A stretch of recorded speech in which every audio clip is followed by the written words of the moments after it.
Hello बच्चों, एक बार फिर से सभी प्यारे विद्यार्थियों का इसे ऑनलाइन प्लेटफॉर्म पर फिर से हार्दिक स्वागत और अभिनंदन है। तो प्यारे बच्चों, पिछले लेक्चर में हमने डिफ्यूजन इक्वेशन विसरण समीकरण को कंप्लीट किया था। आज के इस लेक्चर में प्यारे बच्चों हम दो भूसंपर्कित समांतर चालक प्लेटें लेंगे और उनके बीच में हम एक रेखिक आवेश का एक वायर रखेंगे और देखेंगे कि आखिर पोटेंशियल्स की वैल्यू क्या क्या आती है। ठीक है बच्चों, और उन दोनों प्लेटों को हम इनिशियली ग्राउंडेड करेंगे, है ना, भूसंपर्कित करते हैं। फिर उसके बाद में हम क्या करेंगे, बाउंड्री कंडीशन अप्लाई करेंगे, बाय लाप्लास इक्वेशन से इसको सॉल्व करेंगे। ठीक है बच्चों, तो देखिएगा, समझिएगा इस टॉपिक को, मैंने पहले ही लिख दिया है ताकि टाइम खराब नहीं होगा। दो भूसंपर्कित समांतर चालक प्लेटों के बीच रेखिक आवेश। आइए बच्चों, माना दो भूसंपर्कित चालक प्लेटें हैं। ये जो दो प्लेट दिख रही है आपको, देखो ये भूसंपर्कित है, ग्राउंडेड है ना। ये जो चिन्ह आपको दिख रहे हैं ये ग्राउंडेड के हैं। ठीक है, जो वाई एक्स के अनुदिश y इक्वल टू 0 और y इक्वल टू a पर रखी हुई है। पहली जो प्लेट है बच्चों, ये प्लेटें देखो ऐसे रखी हुई है, ये x एक्सिस है, ये z एक्सिस है और ये y एक्सिस है। तो ये y एक्सिस के अलोंग रखी हुई बच्चों ऐसे, है ना। आपको तो ऐसे दिख रही होगी तल में, लेकिन ऐसे हैं प्लेटें, ध्यान रखना। एक प्लेट y बराबर 0 पे है, एक y बराबर a पर है, और दोनों एक दूसरे के पैरेलल है, ऐसे है ना, समझ गए ना, ऐसे है प्लेटें।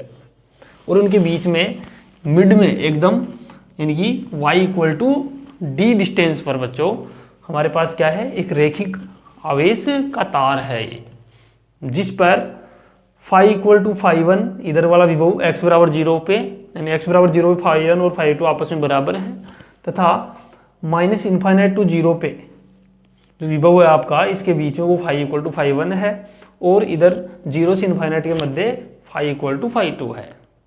ठीक है बच्चों, और x बराबर 0 पे फाई वन बराबर कितना है, फाई टू है। ये इसकी बाउंड्री कंडीशन है बच्चों।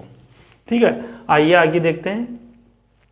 इन प्लेटों को भूसंपर्कित करने से प्लेटों पर विद्युत विभव क्या हो जाता है बच्चों, शून्य हो जाता है। देखो बच्चों, जब भी इनको ग्राउंडेड किया जाता है प्लेटों को, तो विद्युत विभव का मान प्लेटों के ऊपर कितना हो जाएगा, शून्य हो जाएगा। और विभव को हम शून्य क्यों कर रहे हैं बच्चों, ताकि जो परिसीमा प्रतिबंध है, जो बाउंड्री कंडीशन है, उनको हम अप्लाई कर सके। ठीक है, और कॉन्स्टेंट्स की वैल्यू फाइंड कर सके। ओके बच्चों, आइएगा आगे देखते हैं।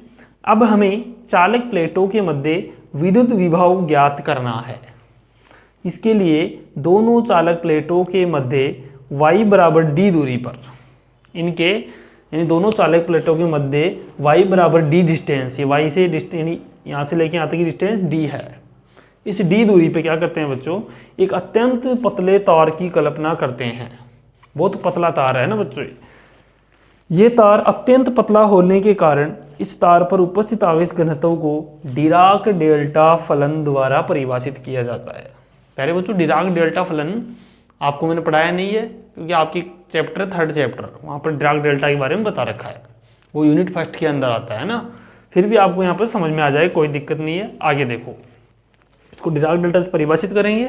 आगे देखो, अब ये बाउंड्री कंडीशन है बच्चों इसकी, y इक्वल टू 0 और y इक्वल टू a पर, y इक्वल टू 0 और y इक्वल टू a, यानी इन प्लेटों पर विभव कितना है, देखो फाई एक्स वाई 0 है, दैट मीन्स वाई वाई 0 हो जाएगा। क्योंकि जब लाप्लास समीकरण का हम हल लिखेंगे, द्विविमीय लाप्लास समीकरण में हम y वाली जो टर्म आई थी वो 0 होगी, यानी वो वाला फंक्शन पूरा 0 होगा, वहाँ पे बाउंड्री कंडीशन अप्लाई होगी, तो वाई वाई 0 हो जाएगा, फाई एक्स वाई का मतलब, क्योंकि फाई एक्स वाई बराबर क्या था वहाँ पर हमारे पास था फाई एक्स वाई, हमने लिखा था एक्स एक्स, यानी वेरिएबल सेपरेट किए थे ना, ये वाला। तो ये इसका जो हल आया था वो 0 की इक्वल हो जाएगा। अपने बहुत बार कर लिया ऐसा, बाउंड्री कंडीशन लगा रहे हैं इस चैप्टर के अंदर, और कर क्या रहे हैं यहाँ पर।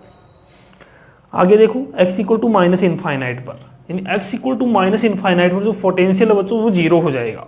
Phi x y 0, that means x x 0, और x equal to plus infinite पर भी फाई एक्स वाई 0 होगा इधर, और एक्स एक्स 0। ये इसका मीन्स ये मत समझ लेना कि ये इन्फाइनाइट पे है, x इक्वल टू इन्फाइनाइट पे नहीं है, ये 0 इन्फाइनाइट के बीच में है, phi equal to phi two, तो और ये माइनस इन्फाइनाइट और 0 के बीच में कितना है, phi equal to phi one. लेकिन एट अपन बात करें x इक्वल टू इन्फाइनाइट की और x equal to minus infinite की, तो बच्चों वहां पर तो पोटेंशियल कितना है, 0 है। दैट मीन्स ये हमारा एक्स एक्स और एक्स एक्स वाला फंक्शन कितना हो जाएगा, 0 हो जाएगा। आगे आओ, माइनस इन्फाइनाइट टू 0 पे फाई इक्वल टू 5 1 है और 0 टू इन्फाइनाइट में फाई इक्वल टू कितना है, 5 2 है। एट एक्स इक्वल टू 0 पर बच्चों 5 1 इक्वल टू 5 2, यानी एक्स इक्वल टू 0 का मतलब ये वाली। तो यहाँ पर क्या है बच्चों, 5 1 इक्वल टू 5 2 है। ये बाउंड्री कंडीशन आपको माइंड में रखनी होगी बच्चों, है ना। अब ये बाउंड्री कंडीशन अप्लाई करनी है, द्विविमीय लाप्लास समीकरण का उपयोग करना है। कहने को एक द्विविमीय लाप्लास समीकरण का ही एक अनुप्रयोग है बच्चों ये, है ना। ये जो टॉपिक है उसी का ही है, हमने इसको बाद में पढ़ा है, पहले पढ़ना चाहिए था वहीं पर। तो ये द्विविमीय लाप्लास समीकरण का ही एक एप्लीकेशन है जिसको अपन स्टडी कर रहे हैं। ओके बच्चों, इंपॉर्टेंट है, परीक्षा के लिए आ सकता है ना, वेरी वेरी इंपॉर्टेंट, है ना। छोड़ना नहीं है, ऐसा मत सोचना यूनिट का लास्ट टॉपिक इसलिए छोड़ दे, है ना। इसके बाद में एक टॉपिक और है इस यूनिट में, गोले के कारण विभव, फिर ये यूनिट कंप्लीट हो जाएगा। ठीक है बच्चों, तो एक बार आप यहाँ तक राइट डाउन करो, उसके बाद अपन आगे बढ़ते हैं।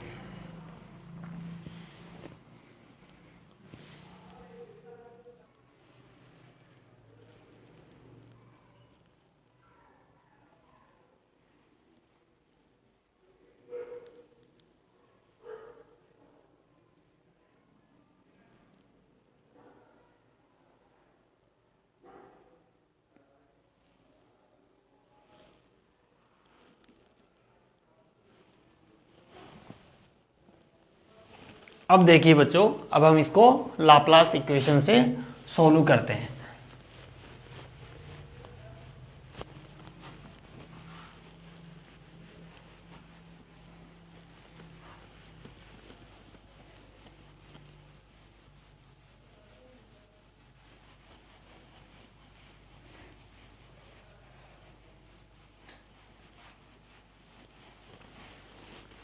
देखिएगा, अतः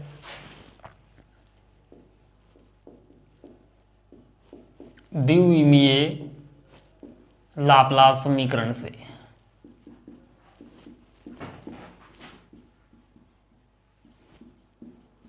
बिकॉज बच्चों यहाँ एक्स और वाई में ही बातें हो रही है, जेड की तरफ कोई बात नहीं हो रही है ना, जेड एक्सिस यहाँ काम नहीं आ रही है अपने। ठीक है, तो हम कौन सा लगाएंगे, द्विविमीय लाप्लास समीकरण। तो del two phi is equal to 0, या कहे तो del two phi del x square del two phi del y square is equal to 0। ठीक है बच्चों, इसके बाद हमने इसका सॉल्यूशन फाइंड किया था, तो हमारे पास क्या आया था बच्चों, phi x y is equal to a sine hyperbolic k x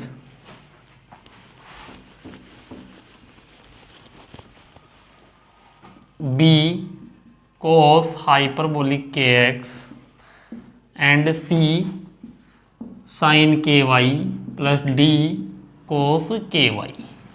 ठीक है, तो ये वाला सॉल्यूशन हमारे पास आ गया बच्चों। यहाँ पर देखो, हम इन हाइपरबोलिक टर्म को चेंज करेंगे और इसको समीशन भी लगा दो कंप्लीट सॉल्यूशन के लिए, एन से यहाँ पर दिखा देंगे अपन, या अभी तो के है तो के से दिखा दो इसके, यानी के सभी मानों के लिए आ जाएगा इसमें।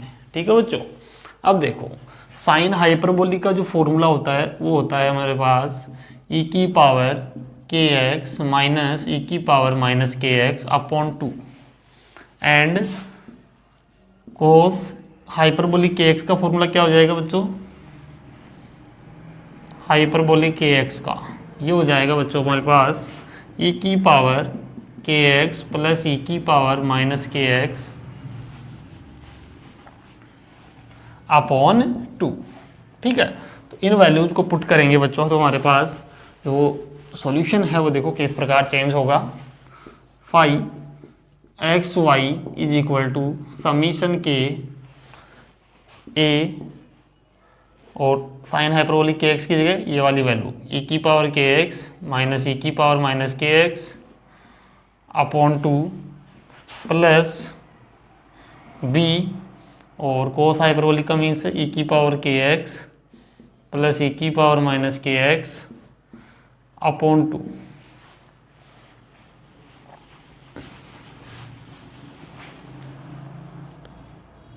ठीक है ना, तो ये वाला आया अपने पास and c sine k y plus d cos k Y.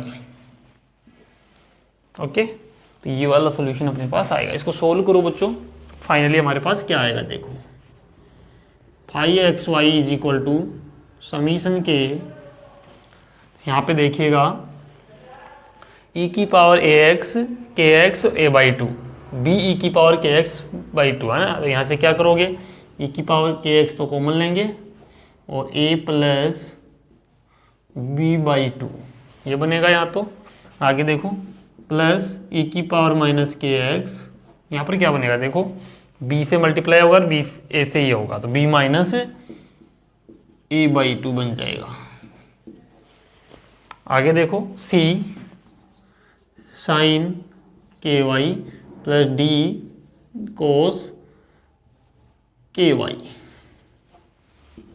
Okay, ये वाली वैल्यू अपने पास आ गई बच्चों। अब देखो हमारे पास अपने को क्या करना है, बाउंड्री कंडीशन से अप्लाई करनी है। एक बार आप यहाँ तक राइट डाउन करो, उसके बाद आगे देखते हैं।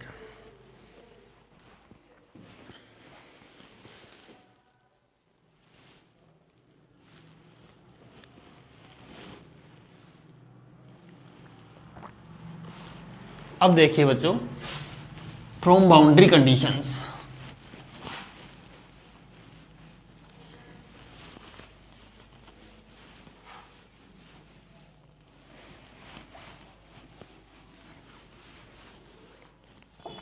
फ्रॉम बाउंड्री कंडीशंस,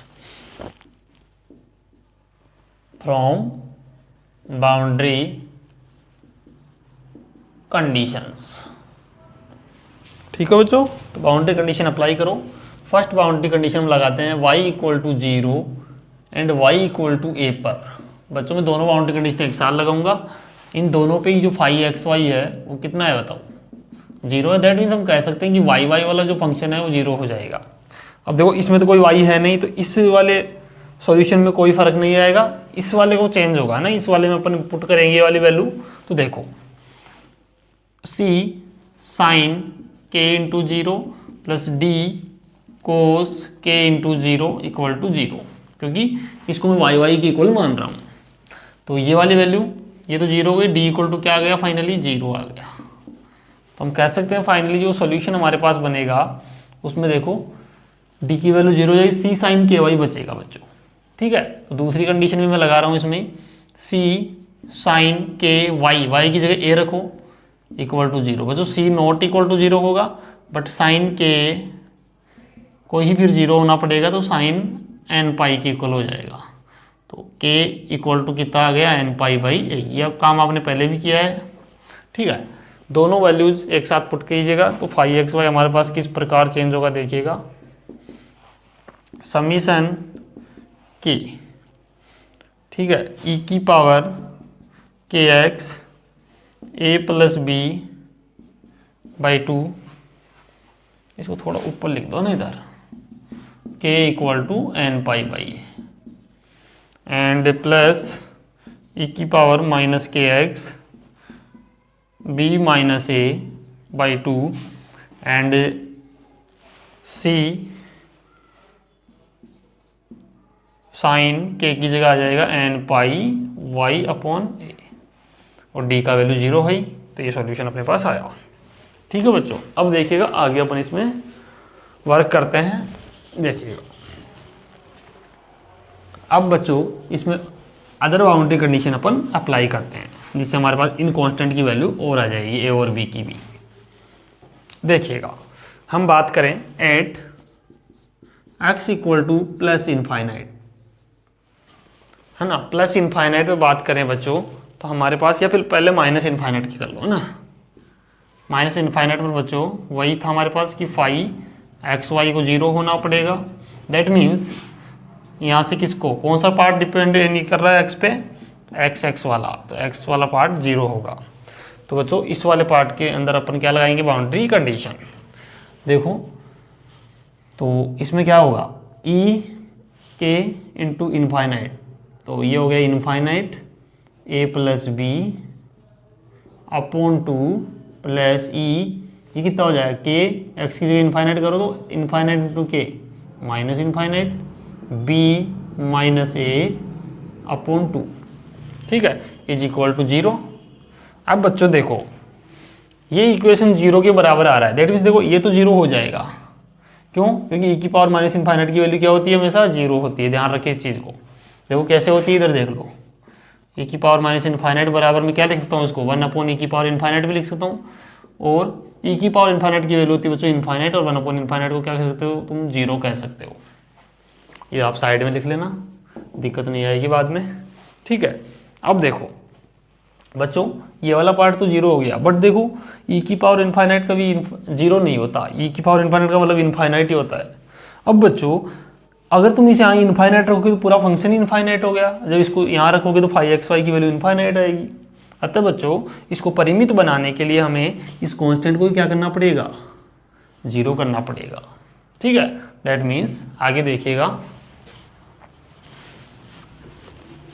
अतः बच्चों हमें इस फंक्शन को परिमित करने के लिए क्या करना पड़ेगा? a प्लस बी, सॉरी एक मिनट बच्चों, यहाँ पे मिस्टेक की अपन ने। देखो यहाँ पे तुम x बराबर माइनस इन्फाइनाइट रखोगे तो माइनस इन्फाइनाइट आएगा ना, और यहाँ पे प्लस इन्फाइनाइट आएगा ना, माइनस माइनस प्लस हो जाएगा। तो बच्चों ये वाला 0 होगा ना, ये ध्यान रखना। e की पावर माइनस इन्फाइनाइट यहाँ पे प्लस इन्फाइनाइट वाला ये 0 नहीं होगा ना, इसको 0 ना करे ना, ध्यान रखिए इस चीज़ को। अब थोड़ा सा b माइनस ए अपॉन 2। ठीक है, तो इस वाले पार्ट को क्या करना पड़ेगा बच्चों? b minus A upon 2 is equal to 0, that means b equal to A आ गया।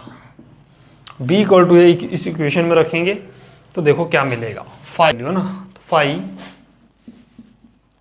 X y is equal to summation के e की पावर, ये कितना हो जाएगा?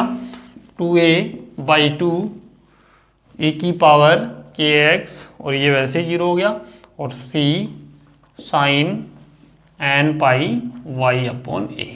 ठीक है बच्चों, phi x y is equal to summation के a, एक मिनट बच्चों रुकिएगा।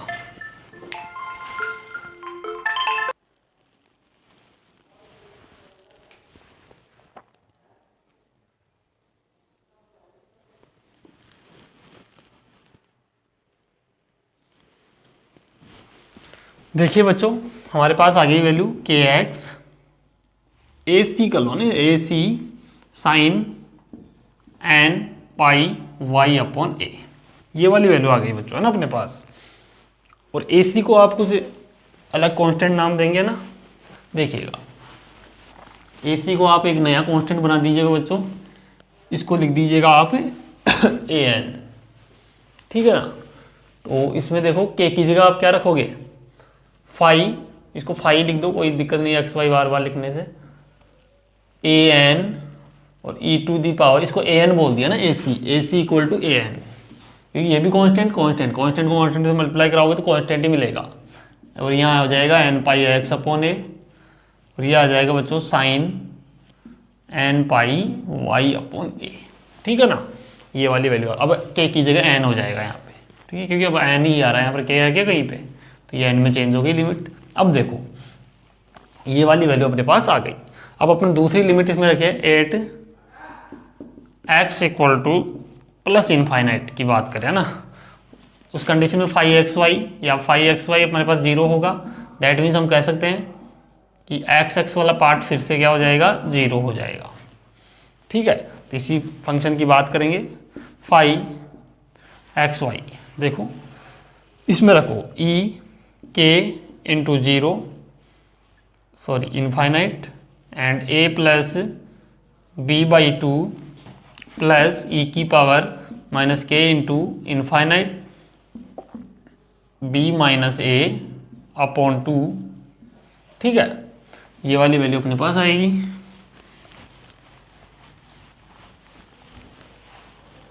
इसको 0 के इक्वल करोगे। अब देखो बच्चों e की पावर माइनस इनफाइनाइट बनेगा यहाँ, ये वैल्यू 0, तो ये पूरा ही 0 हो गया। तो यहाँ पर देखो बच्चों इसको इस बार 0 होना पड़ेगा परिमित करने के लिए, a plus b/2 equal to 0, that means b equal to minus a. Okay, या a equal to minus b. तो रखो उसमें फंक्शन में वैल्यू। देखिएगा हमारे पास क्या था यहाँ पर समीशन के और e की पावर के एक्स इसको क्या किया था बच्चों, अपन इसको 0 कर दिया था ना, इस वाले कांस्टेंट वैल्यू को, तो उसमें आगे वाले में रखना था। तो e की पावर माइनस के एक्स बी, और a की जगह भी माइनस बी रख लो आप, अपॉन 2। ठीक है, ये वाली वैल्यू आ गई c sine n pi y upon a, ये आएगा वैल्यू। तो फाई इक्वल टू बच्चों समीशन के, यहाँ पर देखो 2b अपॉन 2b बन जाएगा, b और c को मैं बी एन बोल सकता हूँ। देखो शॉर्ट में काम करेंगे अपन जल्दी इसका थोड़ा सा, sine n pi y upon a। तो फाई इक्वल टू यहाँ पर बच्चों हो जाएगा तुम्हारे पास क्या आएगा, तो इसको भी n में चेंज कर दें, बी एन ई की power n pi x upon a sine n pi y upon a। ये बच्चों फाई की वैल्यू अपने पास आ गई। ठीक है, तो अपने पास ये वाली वैल्यू आ रही है बच्चों। इसके बाद देखो, अगर हम बात करें बच्चों, इसमें एक बाउंड्री कंडीशन और लगाएं, at minus infinite to x less than 0, है ना, ऐसे है। इस कंडीशन में हमारे पास फाई किसकी इक्वल था, फाई 1 के। तो हम इसकी बात करें बच्चों, फाई इक्वल टू फाई 1, तो हमारे पास फाई की जगह हो जाएगा phi 1 summation n a n e की power n pi x upon a sine N pi x upon a, sorry y. ठीक है, इसी प्रकार मैं बात करूं प्लस यानी 0 से लेके एक्स लेस इनफाइनाइट, 0 और इनफाइनाइट के बीच की बात करूं तो फाई कितना था हमारे पास, फाई 2 था। तो हमारे पास सेकंड जो फंक्शन आया था ये नीचे वाला, देखो फाई 2 कर दो, फाई की जगह summation N B n e की power n pi x upon a sine N pi Y upon a. बच्चों इसका मतलब है कि ये फंक्शन जो हमारे पास पोटेंशियल जो आया है ये वाला, ये इस रेंज के अंदर डिफाइन है। अगर मैं इसके बीच की कोई भी वैल्यू इसमें रखता हूँ एक्स की, तो हमारे पास जो पोटेंशियल आएगा वो फाई 2 आएगा। इसके बीच की कोई वैल्यू रखता हूँ तो पोटेंशियल कितना आएगा, फाई 1 आएगा।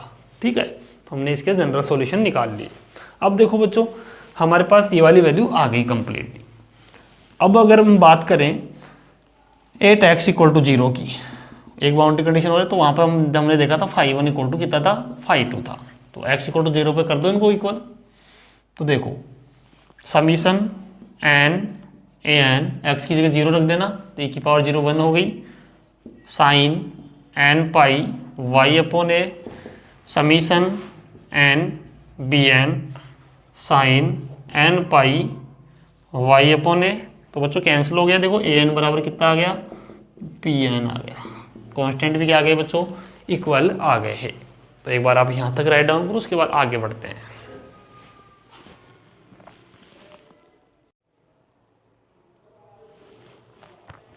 अब देखिए बच्चों, इन वैल्यूज को अपन पुट करें तो हमारे पास जो फाई 1 और फाई 2 दो पोटेंशियल थे, उनकी वैल्यू देखो क्या आ जाएगी, है ना, सेम हो जाएगी वैल्यू। देखो सेम तो कैसे होगी, क्योंकि e की पावर का डिफरेंस है। देखो इसमें नेगेटिव उसमें पॉजिटिव है। तो summation n a n e to the power n pi x upon a and sine N pi Y upon a.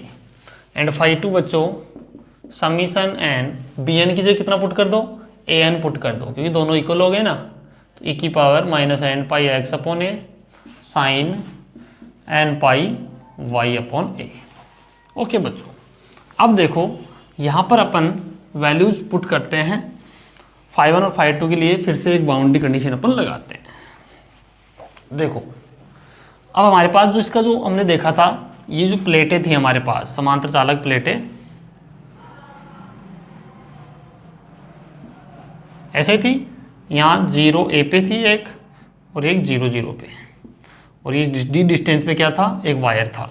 बच्चों ये वायर इतना पतला है कि इसकी जो सरफेस चार्ज डेंसिटी उसको किससे डिनोट करेंगे, इसके आवेश घनत्व को, सिग्मा वाई, वाई के करस्पॉन्डिंग है। इसको हम डिराक डेल्टा से व्यक्त करेंगे बच्चों। क्यू इसका चार्ज हो गया, और Dirac delta y minus d. इसका मीन समझो बच्चों, डेल्टा वाई माइनस डी यानी Dirac delta y minus d का मीन्स है कि वाई इक्वल टू डी पे वैल्यू देगा 1। वाई इक्वल टू डी पे, यानी ओनली इस वायर पे ही तो है चार्ज, और कहीं और थोड़ी ना कहीं पे चार्ज है। और अदरवाइज बच्चों और कहीं भी देखोगे इसकी वैल्यू आपको 0 मिलेगी, अदरवाइज लिख देना यहाँ पे, ठीक है। तो y इक्वल टू डी पे ये 1 देगा। ओके, अब देखो इसलिए इसकी जो चार्ज डेंसिटी को बच्चों डिराक डेल्टा से प्रदर्शित किया जाता है, बिकॉज ये बहुत पतला वायर है, ठीक है। आगे देखिएगा, अब इसको समीकरण नंबर आप दे लो बच्चों, जो भी आपने दिया है पीछे पीछे इनको भी नंबर दे देना ना। इसको आप दे दो समीकरण नंबर ए। जो बच्चों समीकरण नंबर ए में क्या करो आप, एप्सिलॉन नॉट का भाग दे दो, एप्सिलॉन नॉट का, ठीक है, ये दे दिया। अब बच्चों आप सभी को पता है कि जो हमारे पास इलेक्ट्रिक फील्ड होता है किसके कारण, दो चालक प्लेटों के मध्य जो इलेक्ट्रिक फील्ड है वो कितना होता है, E equal to sigma upon epsilon not ही होता है। तो बच्चों ये E की इक्वल आ जाएगा Q upon epsilon not Dirac delta y minus D, ये वाली वैल्यू अपने पास आ जाएगी बच्चों, है ना। तो एक बार यहाँ तक लिखो, उसके बाद अपन आगे देखते हैं, ठीक है। लिखिएगा यहाँ तक।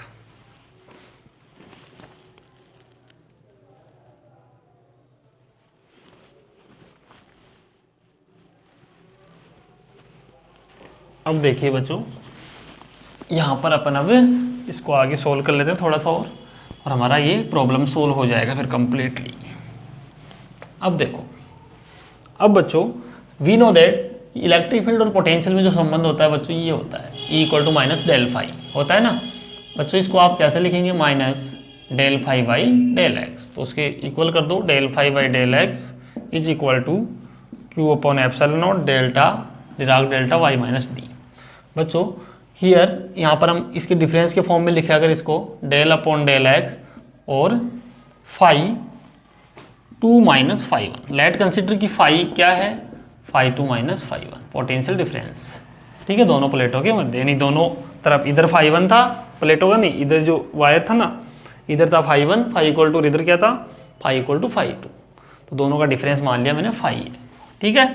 आगे देखिएगा, Q upon epsilon not Dirac delta y minus d, solve करो बच्चों, del phi 1 del x del phi 2 del x is equal to Q upon epsilon not delta y minus d. But बच्चों ध्यान रखिए ये सारा काम कहाँ पर है, एट x इक्वल टू 0 पे, ये थोड़ा सा ध्यान रखना, x इक्वल टू 0 पे बातें हो रही है, क्योंकि x इक्वल टू 0 पे डेल जो फाई, एक तो फाई और एक del phi by del x, ये दोनों सतत होने चाहिए, कंटिन्यूस होंगे तभी ऐसा हो सकता है, अदरवाइज नहीं होगा, ठीक है। तो del phi by del x del phi 2 by del x, ये बाउंड्री कंडीशन है, कंटिन्यूटी बोलते हैं इसको, है ना। ये बच्चों दोनों की डिसकंटिन्यूटी कितनी आ रही है, Q upon epsilon not Dirac delta y minus D, क्योंकि दोनों जो ये आपके रेखीय आवेश है इसके बीच में कौन जा रही है, yx जा रही है। तो इस पॉइंट पे फाई 1 और फाई 2 इक्वल टू, फाई 1 और फाई 2 क्या है, दोनों आपस में इक्वल है, ठीक है बच्चों, इस लाइन पे, ठीक है। तो ये थोड़ा ध्यान रखें, इसको बोलते हैं डिसकंटिन्यूटी, दोनों का जो डिफरेंस है वो इसके इक्वल आ रहा है, तो इतनी डिसकंटिन्यूटी यहाँ पर आ रही है बच्चों, ठीक है। तो यहाँ पर आपको ये समझना होगा, डेल फाई 1 डेल एक्स, यहाँ से देखो इन दोनों का डिफ्रेंशिएट करो, x बराबर 0 रखो, यहाँ पर वैल्यू पुट करेंगे, देखो तो क्या मिलेगा बताओ, an समीशन an और ये आ जाएगा n पाई बाई a, ठीक है, और e की power n pi x upon a, यहाँ पर x बराबर 0 रख दूंगा मैं ना, यहाँ पर आएगा e की पावर वापस, तो ये हो जाएगा 0 and sine n pi y upon a minus summation an और अपने पास इसमें से आएगा minus n pi by a, और यहाँ पर e की पावर वापस आएगा तो x बराबर 0 रखोगे तो वो 1 हो जाएगा, ठीक है। और ये आ जाएगा sine n pi y upon a is equal to q upon epsilon not delta y minus d, ठीक है। आगे देखिएगा बच्चों, फाइनली जो वैल्यू आएगी वो देखिएगा, Q अपॉन, उसको इधर लिख लीजिएगा, Dirac delta y minus d is equal to, देखो माइनस माइनस प्लस हो जाएगा बच्चों, ये ऐड भी हो जाएगा ना, summation n two a n pi by a, ठीक है ना, और sine n pi y upon a, ठीक है, ये वाली वैल्यू आ गई अपने पास। अब बच्चों इसका वैल्यू चाहिए मुझे ए एन का, वो कैसे निकाले बताओ। ए एन का वैल्यू निकालने के लिए हम क्या करें, इसको देखोगे ए एन का मान ज्ञात करने के लिए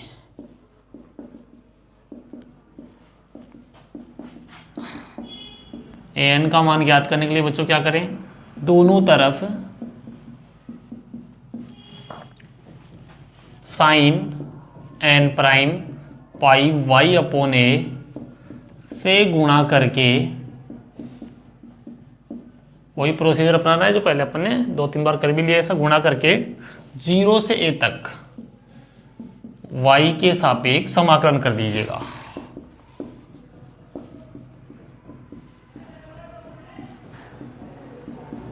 समाकलन करो तो 0 से q upon epsilon not Dirac delta y minus d sine n prime pi y upon a is equal to summation n 2an n pi by a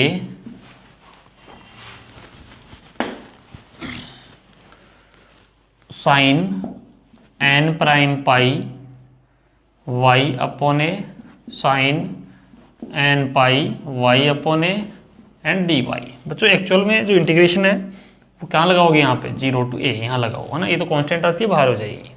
देखो बच्चों इसका वैल्यू मैंने आपको एक दिन पहले ही बताया था, इसका वैल्यू a/2 होगा अगर n बराबर n प्राइम होगा तो। लिखेगा इफ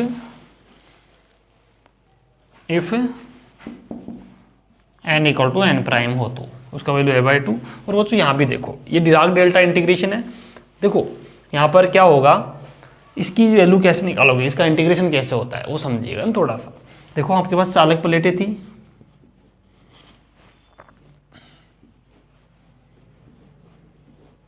ये 0 और ये ए पॉइंट था, बीच में था डी। यहाँ तो डी देखो 0 से ए के बीच में आ रहा है कहीं ना कहीं। अगर बच्चों यहाँ पर कोई भी पॉइंट हो y माइनस यहाँ पर डी, ये कोई भी बिंदु होगा, वो अगर इस लिमिट के बीच में आ रहा है बच्चों, अगर वो इस लिमिट के बीच में आ रहा है वो पॉइंट, तो क्या कर सकते हो बच्चों, आप डायरेक्टली जहाँ y है ना वहाँ पे d रख सकते हो, आपका इंटीग्रेशन सोल्व हो जाता है। ये डिराक डेल्टा वाले चैप्टर में पढ़ाया जाता है तुम्हें, है ना, कि डिराक डेल्टा का इंटीग्रेशन कैसे होता है।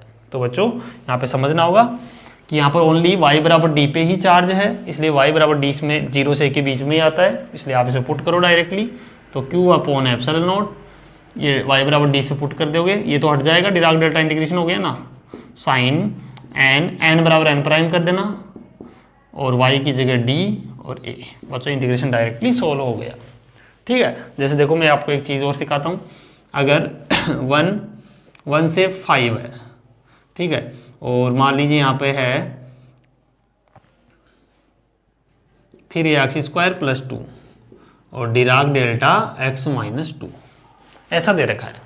अगर तुम्हें कहीं इस इंटीग्रेशन को सोल्व करो x बराबर, यानी कि ये x के सापेक्ष समाकलन है आपका ना डिराक डेल्टा का, तो कैसे करेंगे इसको। तो बच्चों क्या करते हैं, देखो यहाँ ये जो इसके अंदर क्वांटिटी उसको 0 के बराबर करो, x - 2 बराबर 0, x बराबर 2। तो बच्चों x बराबर 2 इसके बीच में ही तो है, 1 और 5 के बीच में, तो 1 से 5 के बीच में x बराबर 2 वेरी कर रहा है यहाँ पे, यानी इसमें ही आ रहा है ना। तो आप क्या कर सकते हैं, डायरेक्टली इस फंक्शन में, ये जो बचा हुआ फंक्शन है इसमें x बराबर 2 रख दो, आपका इंटीग्रेशन सोल्व हो जाएगा। 3 2 का स्क्वायर प्लस 2 कितना आ गया, 4 × 12 + 2 ये 14। इस इंटीग्रेशन की वैल्यू कितनी आ गई बच्चों, 14 आपके पास आ जाएगी। ठीक है, तो ये से अपन इसका इंटीग्रेशन सोल्व करते हैं। तो अब देखिएगा summation n 2an n pi by a/2, इसकी वैल्यू कितनी होती है, a/2। देखो 2 से 2 कैंसिल आउट, a से a कैंसिल आउट, क्या बचेगा यहाँ पर। देखो अगर मैं an की वैल्यू निकालूँ, summation n q upon n pi epsilon not, n pi इधर आ जाएगा, and sine n pi d upon a, यही वैल्यू आई अपने पास। ये an की वैल्यू आ गई बच्चों। an की वैल्यू को वहाँ रख लेना, कहाँ पे, जहाँ 5 1 और 5 2 आपके पास थे ना दो, तो आपके पास कंप्लीटली 5 1 और 5 2 आ जाएंगे बच्चों। यहाँ पे an का वैल्यू बाकी सेम था, वो लिख देना ऐसे कैसे, ये काम तो आप खुद करेंगे। ये आपके लिए 2 समांतर चालक प्लेटों के मध्य विभव की वैल्यू आ गई 5 1 और 5 2, है ना, जो आपने कंसिडर किए थे इनिशियली। ठीक है बच्चों, तो ये प्रॉब्लम आपका सोल्व हुआ। Okay, thank you, bye bye, take care, love you all. बच्चों नेक्स्ट लेक्चर में हम फिर से मिलेंगे और उसके अंदर इस यूनिट को अपन कंप्लीट कर देंगे। ठीक है बच्चों, उसके बाद हम थर्मोडाइनमिक्स के लेक्चर को स्टार्ट करेंगे।